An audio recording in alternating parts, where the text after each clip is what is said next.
Hola, muy buenos días y bienvenidos al proyecto IPG Patsala de español. Yo me llamo María Teresa Miramón y soy profesora visitante de la Universidad Jawaharlal Nehru en Nueva Delhi. Vamos a comenzar con el módulo 2 del paper 10, que se titula Principales figuras retóricas. Las figuras retóricas son características de la función poética del lenguaje y propias de los textos literarios, tanto en prosa como en verso, aunque más abundantes en la poesía que en la prosa. La figura es un adorno del estilo, un resultado de una voluntad de forma por parte del escritor. En el lenguaje literario, las palabras son un fin en sí mismas. El autor selecciona el lenguaje para enriquecer la capacidad léxica de una lengua. Las figuras literarias, llamadas también figuras de retórica o recursos literarios, son recursos del lenguaje literario utilizados por el poeta para dar más belleza y mayor expresividad a sus palabras. Es decir, el poeta usa estos recursos para dar mayor expresividad a sus sentimientos y emociones íntimas, a su mundo interior, aunque no hay que olvidar que también podemos encontrar dichas figuras en el lenguaje coloquial. Un ejemplo de metáfora es la siguiente: estudia como un león, es más pesado que una vaca en brazos. Esto último es una hipérbole. También existen expresiones irónicas como, por ejemplo, «pero qué simpático es este niño», cuando quieres expresar que no es simpático. Como hemos dicho, la figura es un adorno del estilo. Este adorno puede afectar a las palabras con que se reviste el pensamiento y se constituyen así las figuras de palabras o tropos y las figuras de construcción, asíndeton, polisíndeton, pleonasmo, anáfora, epanalepsis, etc. O bien pueden afectar al pensamiento mismo, dando lugar a las figuras de pensamiento, como el apóstrofe, la interrogación retórica, etc. También podemos hablar de figuras de dicción o fonológicas o metaplasmos, como por ejemplo la aliteración, la onomatopeya, la paranomasia, etc.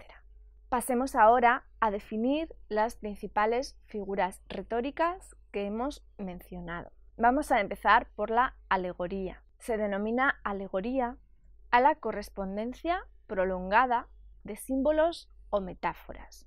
Consiste en traducir un plano real A a un plano imaginario B a través de una serie ininterrumpida de metáforas. Por ejemplo, nuestras vidas son los ríos que van a dar a la mar, allí van los señoríos, allí los ríos caudales, allí los otros medianos.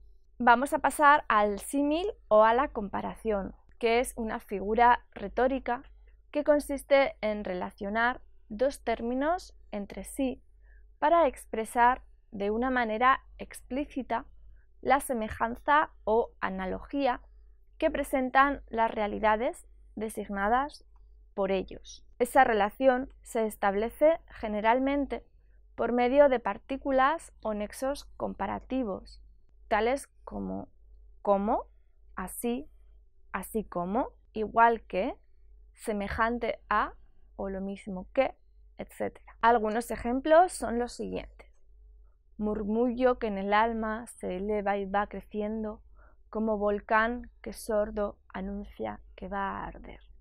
O la calle abierta como un ancho sueño.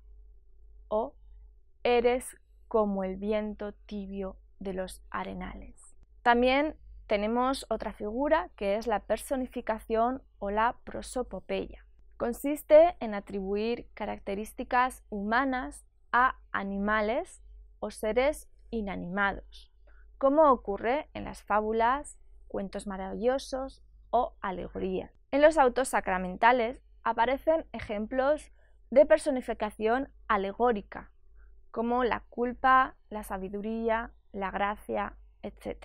También se aplica el término al hecho de representar una cualidad, virtud o vicio de un determinado rasgo de personalidad que se convierte en prototipo, como por ejemplo Don Juan es la personificación del seductor. Otros tipos de prosopopeyas o humanificación son la animación, que se atribuye a seres inanimados cualidades de los seres animados, o la animalización, que es atribuir a seres humanos características de los seres irracionales o de los animales. También tenemos la cosificación, que es atribuir a los seres vivos cualidades del mundo inanimado. Estos son los ejemplos de personificación o prosopopeya. Los invisibles átomos del aire en derredor palpitan y se inflaman. Solo se oirá la risa blanca de las estrellas, persiguiendo a las sombras por todos los caminos. El viento de la noche gira en el cielo y canta, y el agua se desliza presurosa y alegre por las piedras. El viento me habla de ti. Aquí hemos podido ver un ejemplo de esta última prosopopeya. Vamos a pasar ahora a hablar de la hipérbole. La hipérbole es una figura retórica consistente en ofrecer una visión desproporcionada de una realidad, amplificándola o disminuyéndola. Significa exageración. El poeta desea dar a sus palabras una mayor intensidad o emoción. La hipérbole se concreta en el uso de términos enfáticos y expresiones exageradas. Este procedimiento es utilizado con frecuencia en el lenguaje coloquial y en la propaganda. En esta última se produce una comunicación encomiástica, desmesurada, con el fin de provocar en el oyente la adhesión a su mensaje, en el que todo se revela como excepcional, extraordinario, colosal, fantástico, etc. Algunos ejemplos de hipérboles son: érase un hombre a una nariz pegado, érase una nariz superlativa, érase una nariz sayón y escriba, érase un pez de espada muy barbado. O esta otra: tanto dolor se agrupa en mi costado, que por doler me duele hasta el aliento. Si no regresas pronto a mi lado, moriré desangrado. Estos son los ejemplos que podemos encontrar en la hipérbole. Y ahora vamos a pasar a hablar del hipérbato, que es alterar el orden gramatical de una oración. Es un procedimiento expresivo que afecta al nivel sintáctico y que consiste en invertir el orden gramatical de las palabras en la oración y la hilación lógica de las ideas para darle más belleza a la expresión. Esto quiere decir que en lugar de escribir sujeto y predicado, el poeta prefiere usar predicado-sujeto. Con el hipérbaton se cambia el orden lógico en la comunicación de las ideas. Por ejemplo, yo quisiera escribirlo, del hombre domando el rebelde, mezquino idioma. Por domando el rebelde, mezquino idioma del hombre. Cerca del Tajo, en soledad amena, de verdes sauces hay una espesura. Por hay una espesura de verdes sauces. La metáfora es una identificación de un objeto con otro en virtud de una relación de semejanza que hay entre ellos, es decir, una comparación. Desde la retórica grecolatina, como Aristóteles o Quintiliano, se viene considerando a la metáfora como una comparación implícita, fundada sobre el principio de la analogía entre dos realidades, diferentes en algunos aspectos y semejantes en otros. En toda comparación hay un término real que sirve de punto de partida y un término evocado al que se designa generalmente como imagen. La retórica contemporánea, a la hora de explicar los mecanismos lingüísticos que están en la base de la construcción metafórica, centra su interés, más que en el aspecto comparativo, en el hecho previo de la semejanza. En este sentido, la metáfora no es en sus orígenes una figura literaria, sino un fenómeno estrictamente lingüístico que afecta a la vía de conocimiento y designación de las cosas por relaciones de semejanza. Algunos ejemplos de metáforas son las siguientes: el cristal del agua, o nuestras vidas son los ríos que van a dar a la mar, que es el morir, o los algodones blancos del cielo tapizan el azul. Vamos a pasar ahora a hablar de la antítesis o el contraste. Es una figura que contrapone dos ideas o pensamientos, una asociación de conceptos por contraste, como amor-odio o blanco y negro. Este contraste puede ser por oposición de palabras, antónimos, o frases de significado contrario, etc. A florecer las noches madrugaron, y para envejecerse florecieron. Cuna y sepulcro en un botón hallaron. El día y la noche me traen su fresco perfume de regreso a casa. El odio y el amor reinan miserablemente nuestras vidas. Vamos a pasar ahora a la reiteración o la anáfora, que es una repetición de palabras al principio de un verso o al principio de frases semejantes para recalcar alguna idea. Por ejemplo, soledad, y está el pájaro en el árbol, soledad, y está el agua en las orillas, soledad, y está el viento en la nube, soledad, y está el mundo con nosotros, soledad, y estás tú conmigo solos, o este otro: blanca, blanca, blanca como la nieve, vuela pájaro azul, vuela, vuela. Y vamos a pasar a hablar de la ironía, que es la expresión de lo contrario a lo que se piensa, de tal forma que por el contexto el receptor puede reconocer la verdadera intención del emisor. Por ejemplo, ¿y quién duda de que tenemos libertad de imprenta? ¿Qué quieres imprimir? ¿Una esquela de muerto? Más todavía, ¿una tarjeta con todo tu nombre y tu apellido bien especificado? Nadie te lo estorba. Y vamos a pasar a la aliteración, que es una repetición de dos o más sonidos iguales o parecidos en varias palabras consecutivas de un mismo verso, estrofa o frase. Por ejemplo, una torrentera rojiza rasga la roca, donde se ve claramente la repetición del sonido R. Vamos a hablar ahora del asíndeton, una figura que afecta a la construcción sintáctica del enunciado y que consiste en la omisión de nexos o conjunciones entre palabras, proposiciones u oraciones, para dar a la frase más dinamismo. Esta ausencia de nexos confiere al texto una mayor fluidez verbal, al tiempo que transmite una sensación de movimiento y dinamismo o de apasionamiento,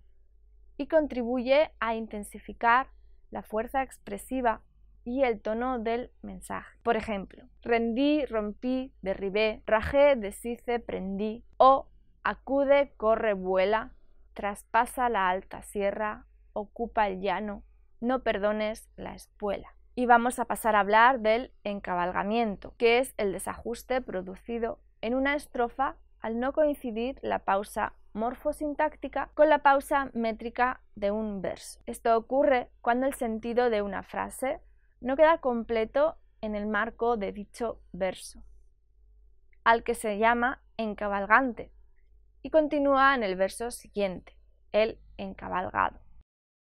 De forma que la pausa versal del primero rompe unidades sintácticas estrechamente vinculadas. Y ahora vamos a pasar a la énfasis, un término con el que se designa una figura retórica que se produce cuando el emisor enuncia de forma alusiva y sugerente un mensaje del que se sobreentiende más de lo que se dice y cuyo sentido pleno depende del contexto y de la intensidad y entonación con que se suele resaltar dicho mensaje. También tenemos el oxímoron, figura consistente en la unión de dos términos de significado opuesto, que lejos de excluirse, se complementan para resaltar el mensaje que transmiten. Por ejemplo, se aplica a una palabra un epíteto que parece contradecirla.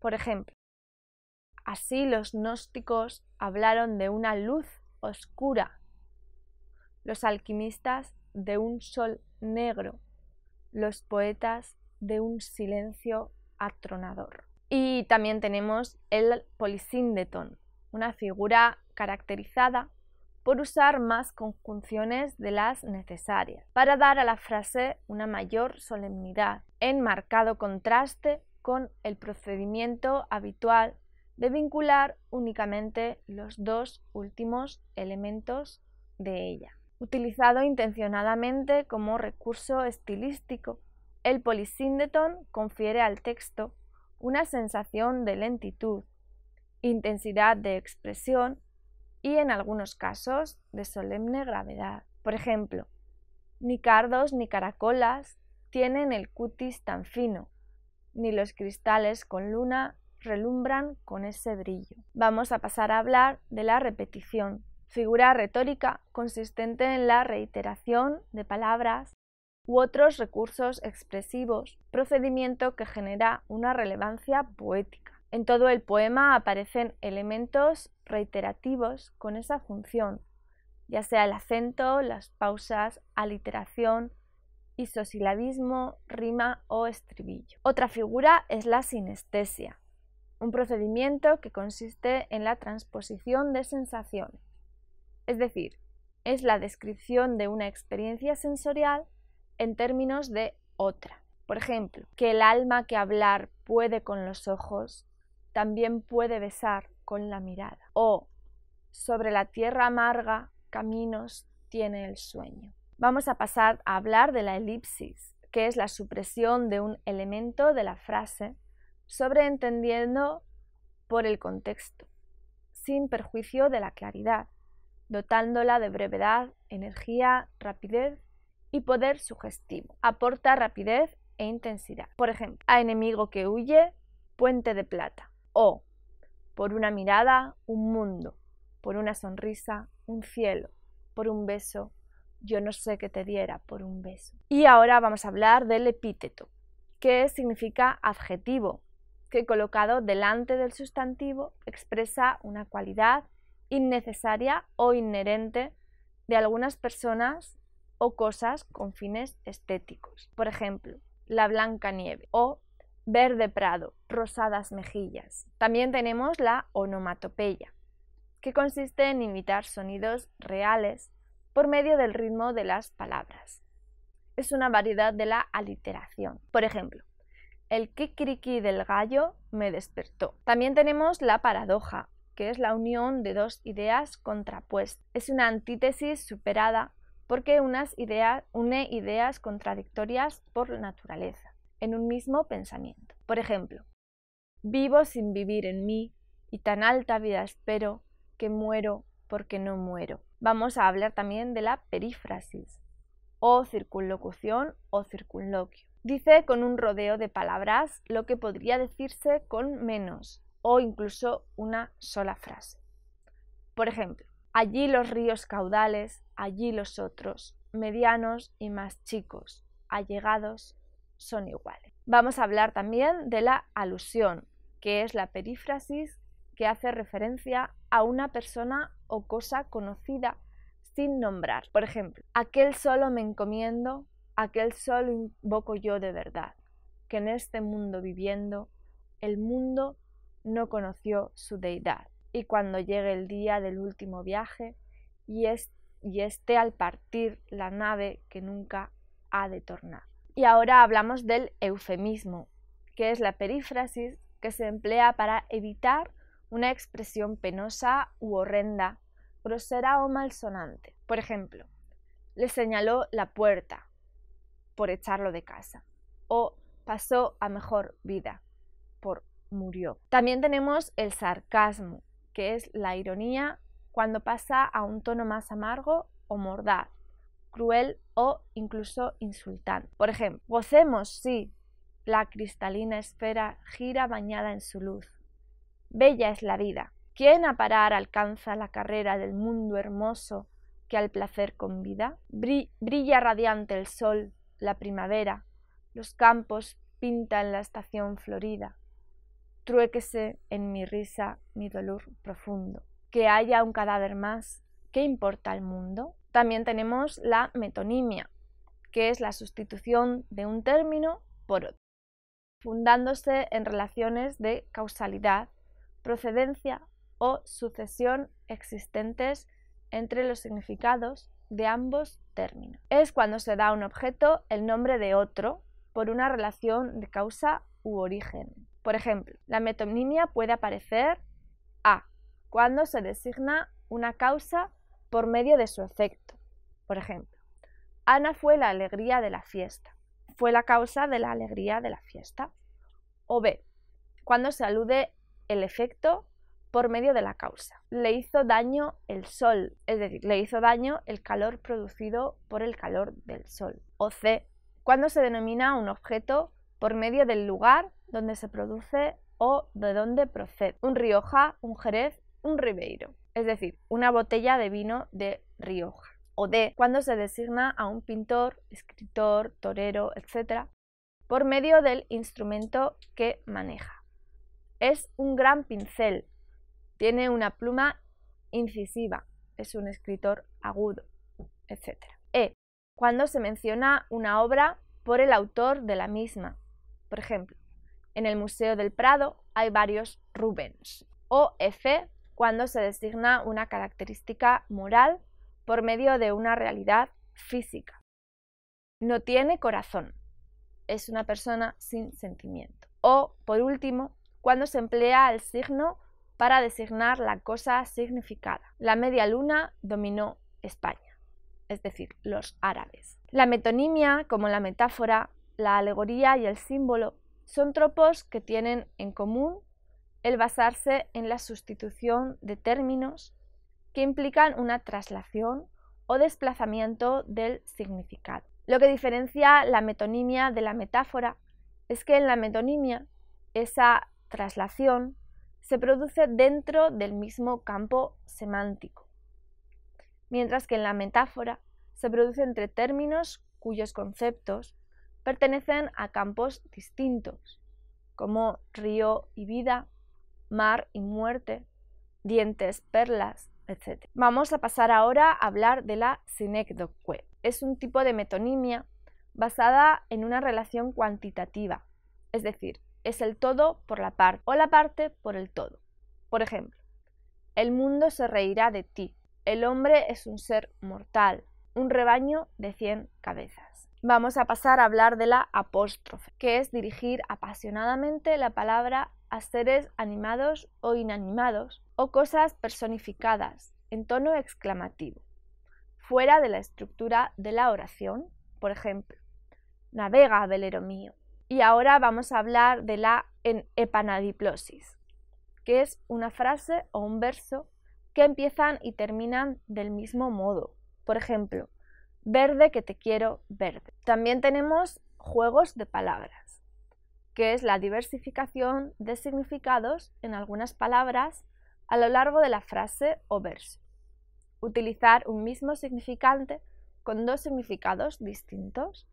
Por ejemplo, mora que en su pecho mora. También tenemos paralelismos, que es la anáfora que se denomina paralelismo cuando la repetición es casi total, con una leve variación al paranomasia, que es situar cercana de dos voces de parecido significante, pero de distinto significado. También tenemos la reduplicación, que es la repetición de una palabra al principio o dentro de una oración.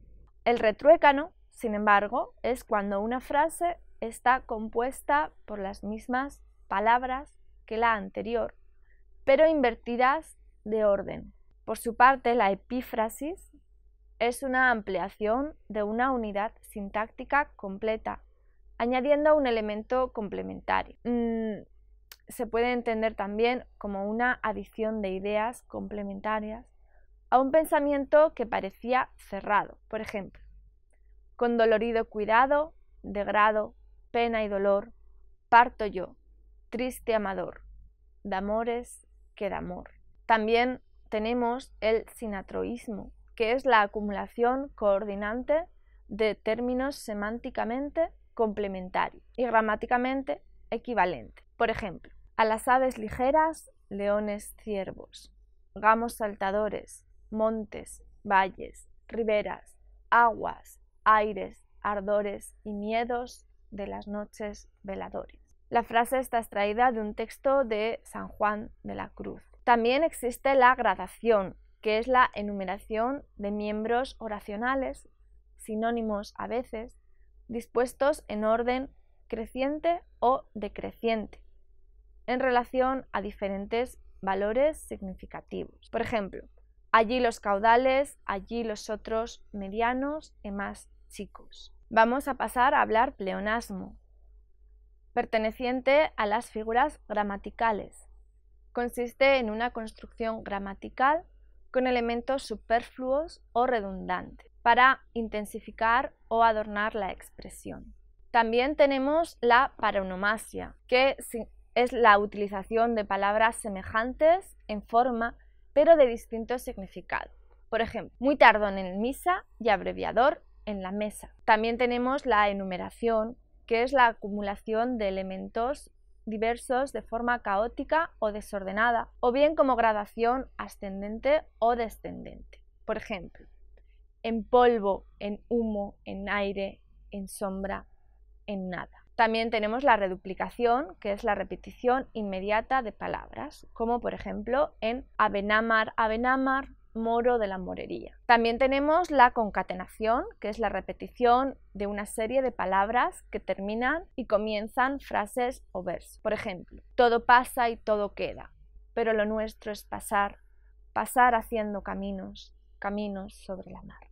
También tenemos la anadiplosis, que es repetir la última parte de un grupo sintáctico en el principio del siguiente, como por ejemplo, ideas sin palabras, palabras sin sentido. También tenemos el paralelismo, que es la distribución de los elementos de la oración en paralelo en cuanto a longitud y forma gramatical o cadencias rítmicas. Por ejemplo, tus descuidos me maltratan, tus desdenes me fatigan, tus sinrazones me matan.